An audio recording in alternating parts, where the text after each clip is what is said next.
Hey guys, Zach Mueller here, and welcome back to another video.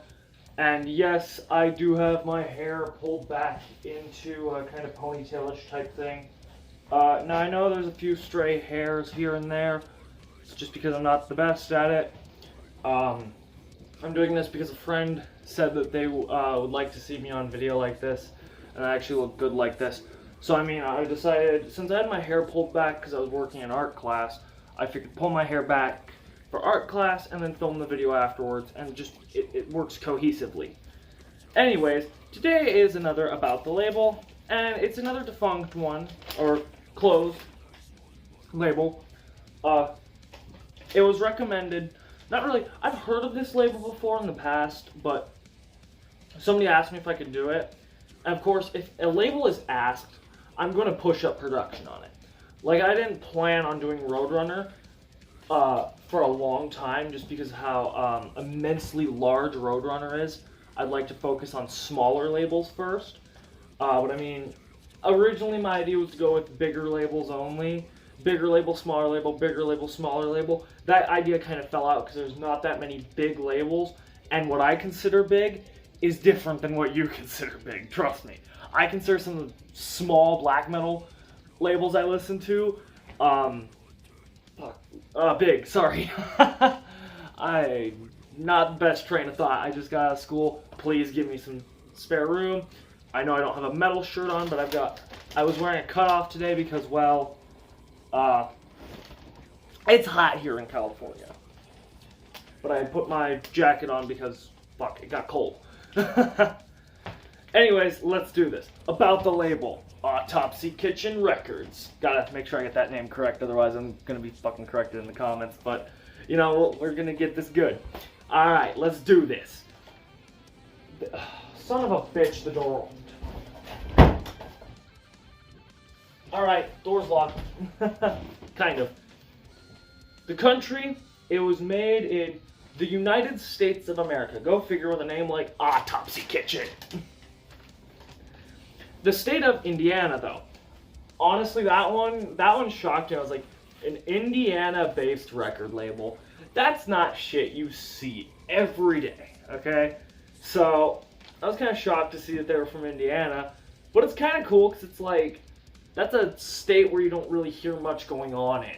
So, status, of course, sadly, is closed, but... And no, I don't have a closing date. I could have done research. I don't like to do closing dates, though. I just like to do when they were founded. They were founded in 2003, 1 year before I was born. That's why they started closing, because I ruined everything in the world. I'm fucking joking with you guys. Well, maybe, I don't know. Status is closed, obviously. Specialized in only one genre. Black metal! Might not have been my best black metal vocals, but... or best, like, black metal scream. It's because I didn't have vocal warm-ups, and I didn't take my diaphragmatical breath all the way. So... the last known bands on the roster were Darkness Eternal and Torch of War. So, that's like their last known roster. I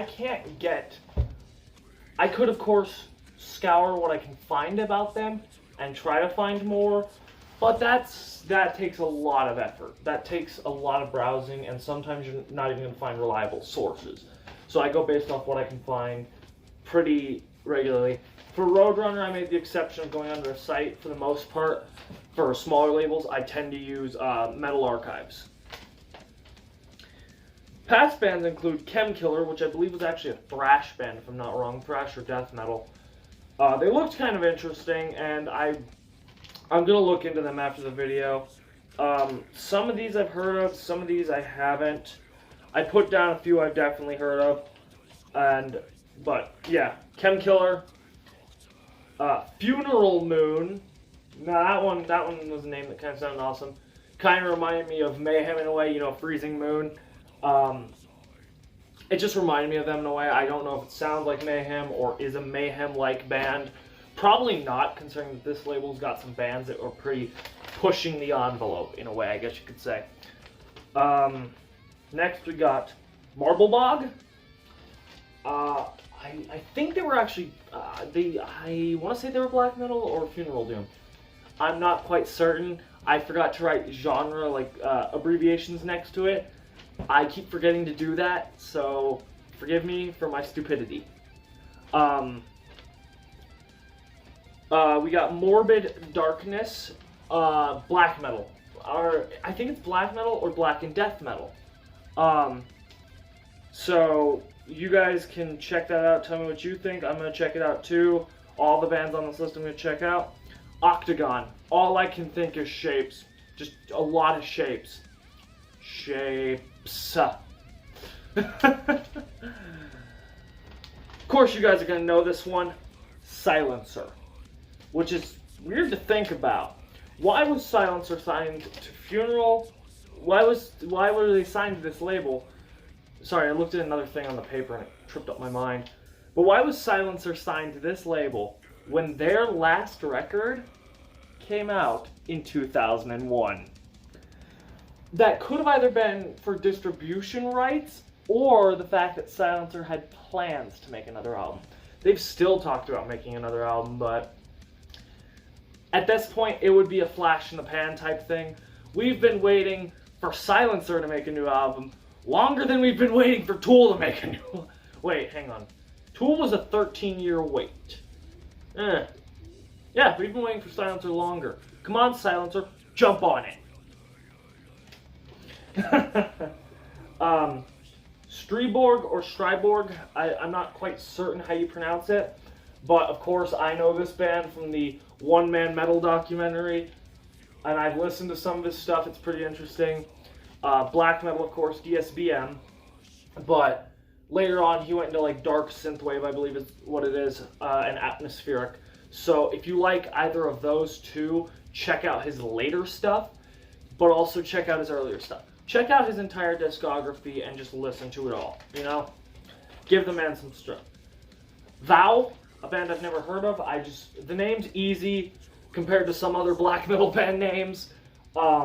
Even compared to the one that I made in class today, because it was like, oh, you have to make an album cover for art. And I was like, okay. It's the German word for despair, which I believe... Shit, I can't remember it. I can pronounce it perfectly when I see it, but I can't, you know, without looking at it, I can't pronounce it. But yeah, that was a pretty fun activity. And then the last one, and my personal favorite band off this label, Zothastar, or Zostar, however you pronounce it. The one that Scott Connor made, that is now currently folk music, kind of, I guess. It went the route of Burzum. What I've noticed with a lot of one-man bands is they end up becoming like Burzum. You know, Burzum's first few albums were this, like, dark, gritty, raw production black metal. Then it went into, like, dungeon synth and ambient, you know? But that's okay. You know, Striborg and Zaster did that. The only one-man metal band, or the only one-man black metal band who was mentioned in the documentary, I should say, who's still keeping that torch burning, is Leviathan, which, out of all three of those bands, Leviathan is my personal favorite, and I look up to Jeff Whitehead in a way you would not understand. Okay? So, I mean, of course, there's the whole, like, criminal stuff, and people would be like, but wait, don't you see the criminal stuff as a bad thing? Only one of the charges was ever proven to be true, but his ex got him on, like, a bunch of different things, and they were like, no, this is dropped, this is dropped, this is dropped. There's only one charge. I think it's because he, like, slapped her or something. I would have to look into it, but I want to say it was a domestic violence case. But either way, everyone's human, everyone makes mistakes, and if you look at Jeff's past, I know past isn't necessarily an excuse, but look at Jeff's past, he's had a fucked up life, okay? His life was pretty fucked before she met him. You know, you just watch the One Man Metal documentary and you'll understand a little bit more about Jeff Whitehead. So, of course, my favorite band is, like I said, Zothastar. And least favorite band, I don't have one because honestly I love black metal. Of course, if you get into bigger labels, I'm going to probably say black metal band is my least favorite because a lot of mainstream black metal becomes either watered down or just is plain cringy because they're trying to go with what, like, Mayhem did. back in their early days. So, and how I found them, technically, it was through comment on, I want to say the last About the Label, or the one before that. I think it was actually the last one, because I wouldn't have done the last one without doing this one. So anyways, if you guys enjoyed this video, turn the gray thumb blue with hypothermia, drain the red subscribe button with life, turning it gray, ring the death bell, leave your epithet in the comments below. Check out the music used in the description below, as well as my links to my socials and my Bandcamp page. We haven't produced anything new there. I'm working on it, guys. I'm only human. Maybe. And as always, there will be a recommended album down in the description. I can't really say anything. You know what? Actually, I can. NARGAROTH, or however you pronounce it. Black metal is kreig. Figured since I was talking about German, go with one of the most famous, NARGAROTH, and his famous album, Black Metal is Kreig. But I personally love that album. Some people don't like his style, some people don't like it for whatever reason. I personally like it. So, most people like the song 7 Tears Flowing into the River. But yeah. Anyways, I'll see you guys in the next video. Bye-bye.